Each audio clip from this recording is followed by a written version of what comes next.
O presidente do Senado, Rodrigo Pacheco, defendeu a desoneração da folha de pagamento depois que o presidente Lula vetou integralmente o projeto que prorroga essa desoneração para 17 setores da economia. Esse pedido de veto foi feito pela equipe econômica.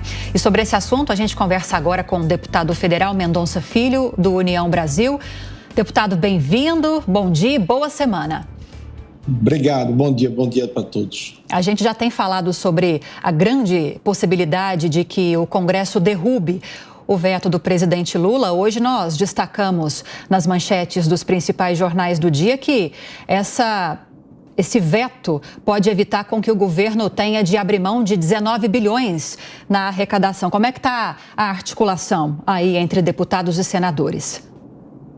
Bom, esse é um tema, eu diria, bastante consensual dentro do parlamento, dentro do Congresso Nacional.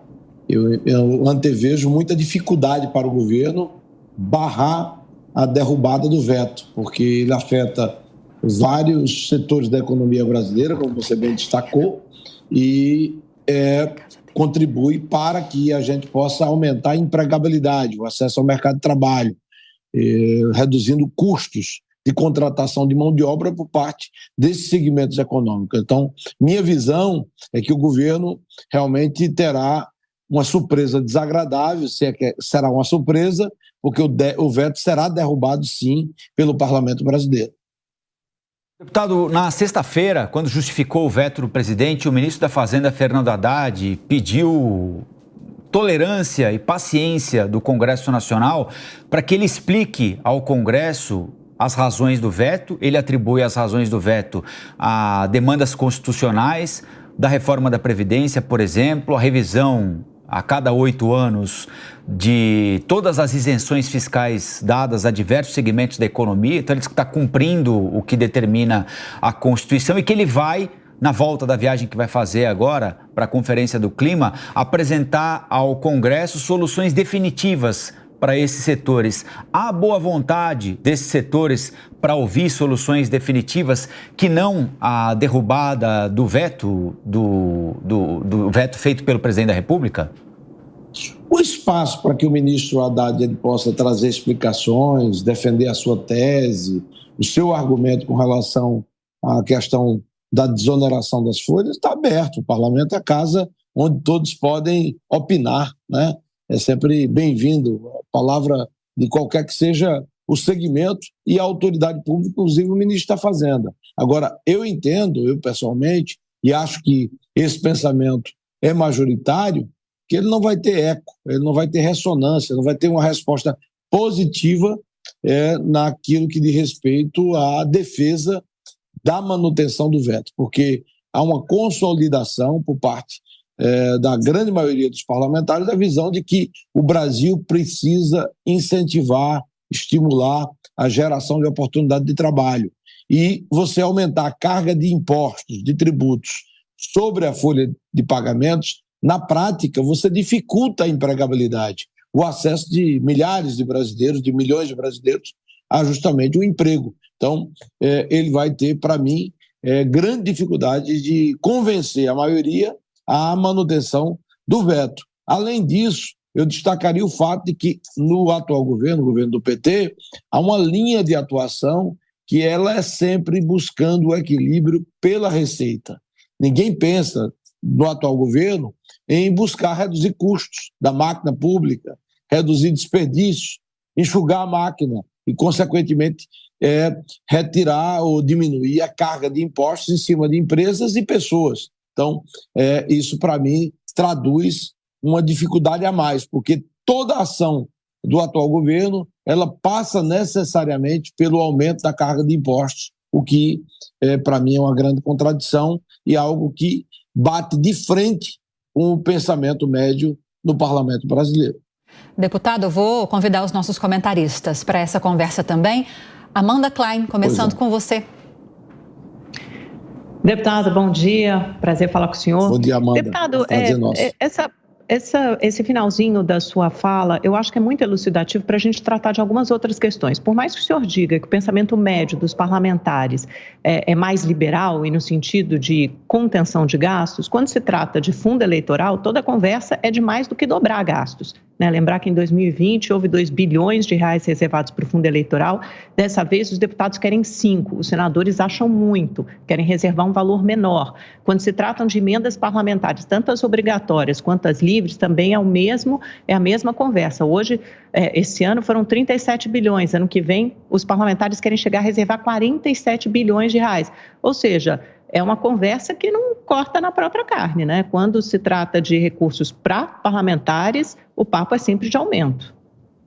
Vamos lá, Amanda, eu concordo com você. Agora são 2 questões. Primeiro, a questão das emendas parlamentares. Eu defendo a adoção do chamado orçamento impositivo. Com a adoção do orçamento impositivo, você acabaria com essa discussão sobre cota de emenda parlamentar, o que teria, eu diria, espaço para ser tornado impositivo pelo parlamento ou não.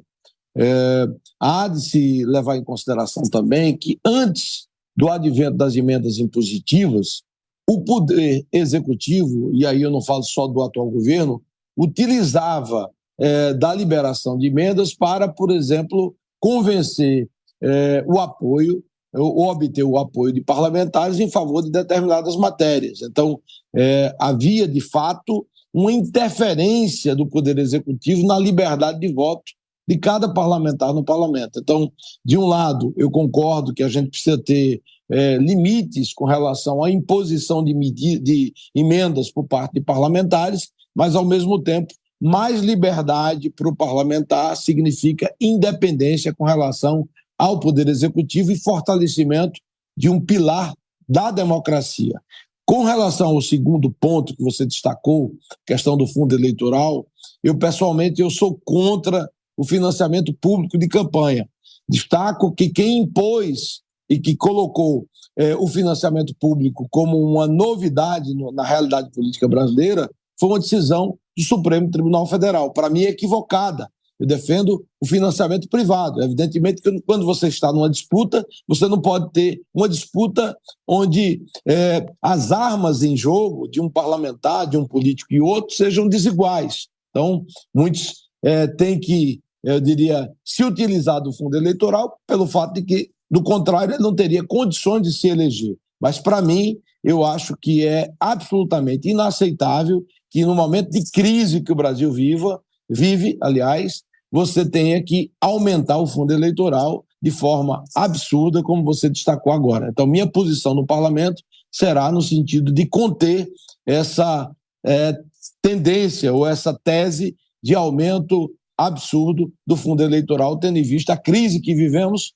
e, do ponto de vista estrutural, eu defenderia o retorno ao financiamento privado de campanhas, que, para mim, retiraria do ônus do contribuinte o fato de ter que estar financiando campanhas políticas. Quem modificou essa realidade foi, infelizmente, uma decisão do Supremo Tribunal Federal. Dantas. Bom dia, deputado. Tudo bem? Deputado, a gente teve recentemente uma queixa. Muito bem. A gente teve recentemente uma queixa do presidente da Câmara, Arthur Lira, sobre seguidos vetos feitos aí pelo presidente da República, marco das garantias, arcabouço fiscal, a questão do CARF, vetos que foram feitos depois de acordo com a Câmara, com o Senado, inclusive. Quer dizer, uma matéria ela foi aprovada após acordo e depois esse acordo foi rompido com o veto. Este caso agora do arcabouço, da desoneração da folha, é mais um desses casos de rompimento de acordo, de quebra de acordo entre o Executivo e o Congresso? Cláudio, eu não posso precisar se houve acordo com relação à questão da desoneração. Havia, por parte do governo, conhecimento e há de que a grande maioria do parlamento apoia a tese da desoneração da folha de pagamentos e há uma pressão importante de vários segmentos beneficiados com a medida, tanto no campo empresarial como também de trabalhadores beneficiados com a geração de mais oportunidade de trabalho. Você destacou aí o veto sobre pontos do chamado na mudança do CARF, e também um outro item que foi impactado diretamente com o veto definido pelo presidente Lula. De fato, houve, no caso do CARF, uma reação por parte do parlamento de que o governo não estaria cumprindo o entendimento prévio, né? Então, quando há descumprimento de um acordo prévio, evidentemente que a reação do parlamento ela é muito forte e há uma mobilização muito intensa com relação a essas matérias. O marco temporal que você também destacou, nesse caso não houve acordo, mas há uma mobilização muito intensa dentro do parlamento para que a gente possa derrubar os vetos colocados pelo presidente Lula com relação ao marco temporal. Então, o que é que eu posso antever? É que o governo vai encerrar o ano legislativo vivendo um momento onde vários vetos importantes em matérias como o CARF, marco temporal, desoneração da folha, todos esses vetos, ao meu ver, serão derrubados. Vai ser uma saraivada de derrubadas de vetos ao longo da apreciação dessas matérias pelo Parlamento, especificamente pelo Congresso Nacional. O deputado Mendonça Filho foi ministro da Educação do governo Temer e é o relator da reforma do ensino médio. Deputado, eu queria saber como anda a interlocução com o ministro da Educação, Camilo Santana, se apesar de o senhor ser um deputado da oposição, há uma interlocução para que haja o mínimo de coincidência entre os desejos do senhor e o do governo, e o que o senhor acha da proposta apresentada pelo presidente semana passada de fazer uma poupança para estudante do ensino médio, que é a época da evasão escolar, né? Para que esse dinheiro seja resgatado ao fim do ensino médio, caso, evidentemente, ou a estudante conclua o ensino médio. É uma boa? Bom, com relação a essa proposta especificamente, eu acho que ela tem aspectos positivos, né? Você sabe que o ensino médio brasileiro, ele infelizmente vive uma situação bastante crítica, né? Dos jovens chamados neném, que nem estudam, nem trabalham, a altíssima evasão, baixíssima aprendizagem. Então, a performance no ensino médio do jovem brasileiro é uma das piores em comparação às principais nações do mundo. Então, a gente precisa adotar medidas que possam melhorar esse desempenho e nos colocar num patamar adequado, inserindo jovens ou reinserindo com relação à educação de nível médio. Agora, ao lado disso e dessas medidas que, para mim, eu acho que são positivas, essas que estão sendo especuladas, essa poupança, nós precisamos de mudanças estruturais também no arcabouço, na estrutura do ensino médio, que permitam, por exemplo, o protagonismo do jovem na definição do seu próprio futuro, uma maior flexibilidade curricular que valorize o itinerário formativo definido pelo próprio jovem, conexão com a educação do nível médio, com a educação técnica. O Brasil tem baixíssima oferta de educação concomitante de nível médio e educação técnica. Por exemplo, algo em torno de 9%, 10% das matrículas atuais na educação do nível médio do Brasil, comparativamente à média da Europa, supera 50%, países como a Finlândia, mais de 60%. Então, a gente está muito atrasado. Isso significa perda de renda para o jovem que ingressa no mercado de trabalho, porque tem baixa escolaridade, e também baixo acesso ao mercado de trabalho, porque uma pessoa que não tem a qualificação, a aprendizagem adequada, evidentemente que vai ter muito mais dificuldade de ter acesso ao mercado de trabalho com melhor renda. Então, para mim, o diálogo está aberto. Eu tenho conversado com algumas pessoas dentro do Ministério da Educação, já troquei mensagens com o ministro Camilo, pretendo me encontrar com ele, acho uma pessoa bastante equilibrada.